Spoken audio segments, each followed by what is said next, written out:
Hello, welcome to Net Shiksha. I am Ayush Sharma. Today we will discuss about introduction of cell.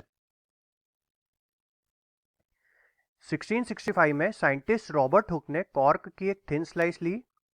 Cork एक dead tissue होता है जो पेड़ की छाल या बार्क से मिलता है। रॉबर्ट हुक ने कॉर्क की थिन स्लाइस को खुद के बनाए हुए माइक्रोस्कोप से एग्जामिन किया था।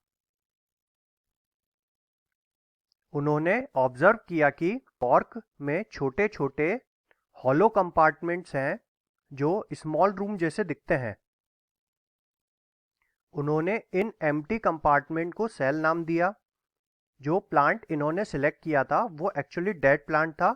उन्होंने सेल में cell wall and empty space देखा। ये आप इस इमेज में उनके ऑब्जर्वेशन को नोटिस कर सकते हैं। ये ब्लैक स्पॉट्स एम्प्टी स्पेस है एंड ये जो व्हाइट लाइंस हैं ये सेल वॉल्स हैं। इसके बाद 1831 में स्कॉटिश बॉटनिस्ट रॉबर्ट ब्राउन ने ऑर्किड प्लांट की रूट से एक सेल डिराइव किया। उन्होंने उस सेल को जब ऑब्जर्व किया तो उन्हें एक ओपेक रीजन दिखा विद इन सेल, जिसे उन्होंने एरियोला या न्यूक्लियस नाम दिया। Now let's discuss about types of cell. Cell के मेजरली दो टाइप होते हैं, prokaryotic cell and eukaryotic cell. Prokaryotic cell वो सेल्स हैं जिनमें न्यूक्लियस नहीं होता, ना ही उनमें मेम्ब्रेन बाउंडेड ऑर्गेनल्स होते हैं। न्यूक्लियस की जगह उनमें न्यूक्लियोइड रीजन होता है जो एक इर्रेगुलर शेप्ड रीजन है। इस इमेज में आप देख सकते हैं।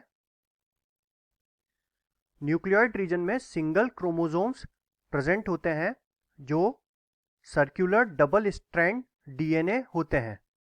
वे ऑर्गेनिजम्स जिनमें प्रोकैरियोटिक सेल्स प्रेजेंट होती हैं वे प्रोकैरियोट्स कहलाते हैं। प्रोकैरियोट्स ओल्डेस्ट माइक्रो ऑर्गेनिजम्स हैं। ये मोस्टली सिंगल सेल्ड होते हैं।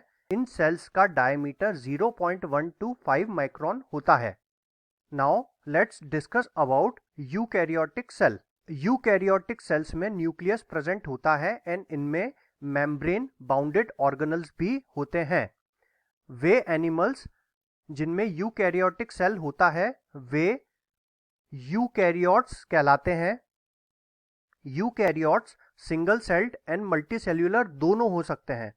यूकैरियोट्स में डीएनए न्यूक्लियस के अंदर प्रेजेंट होता है। इन सेल्स का डाया 10 से लेके 100 माइक्रॉन्स तक हो सकता है। ये इमेज यूकैरियोटिक सेल की है। इसमें न्यूक्लियस या कोई भी सेल ऑर्गेनल्स मेम्ब्रेन बाउंडेड होते हैं। इनमें सीलिया प्रेजेंट होती है जो मूवमेंट के लिए होती है। Now let's discuss about difference between eukaryotic cell and prokaryotic cell. Eukaryotic cell में न्यूक्लियस मेम्ब्रेन बाउंडेड होता है। प्रोकैरियोटिक सेल में न्यूक्लियस मेम्ब्रेन बाउंडेड नहीं होता। यूकैरियोटिक सेल में न्यूक्लियस प्रेजेंट होता है। प्रोकैरियोटिक सेल में न्यूक्लियस की जगह न्यूक्लियोइड रीजन होता है। यूकैरियोटिक सेल में सारे ऑर्गेनल्स मेम्ब्रेन बाउंडेड होते हैं। प्रोकैरियोटिक सेल में मेम्ब्रेन बाउंडेड सेल ऑर्गेनल्स नहीं होते। यूकैरियोटिक सेल कॉम्प्लेक्स होता है और इनकी साइज भी लार्ज होती है। हमने प्रीवियस स्लाइड्स में डिस्कस किया था। इनकी साइज 10 to 100 माइक्रोन होती है एंड प्रोकैरियोटिक सेल सिंपल होता है, इनकी स्मॉल साइज होती है। इनकी साइज भी हमने प्रीवियस स्लाइड में डिस्कस की थी जो लगभग 0.1 से लेके 5 माइक्रोन तक होती है। Eukaryotes multicellular and unicellular nature के होते हैं। प्रोकैरियोट्स जनरली यूनिसेल्यूलर ही होते हैं। यूकैरियोटिक सेल्स में सीलिया या फ्लैजेला होता है जो मूवमेंट करवाता है। हमने प्रीवियस स्लाइड में देखा था। आप यहां देख सकते हैं ये सीलिया प्रेजेंट होता है यूकैरियोटिक सेल में जो इनको मूवमेंट करवाता है। बट प्रोकैरियोटिक सेल के केस में पिली एंड फिम्ब्री पाए जाते हैं जो एडिशन के काम आते हैं एंड फ्लैजेला इनके प्रपल्शन या मूवमेंट के काम आता है। यूकैरियोटिक सेल में रॉड शेप्ड क्रोमोसोम्स होते हैं एंड प्रोकैरियोटिक के केस में सर्कुलर शेप्ड क्रोमोसोम्स होते हैं। यूकैरियोटिक सेल्स के example plant cells, animal cells etcetera and prokaryotic के एग्जाम्पल बैक्टीरिया एंड आर्की होते हैं।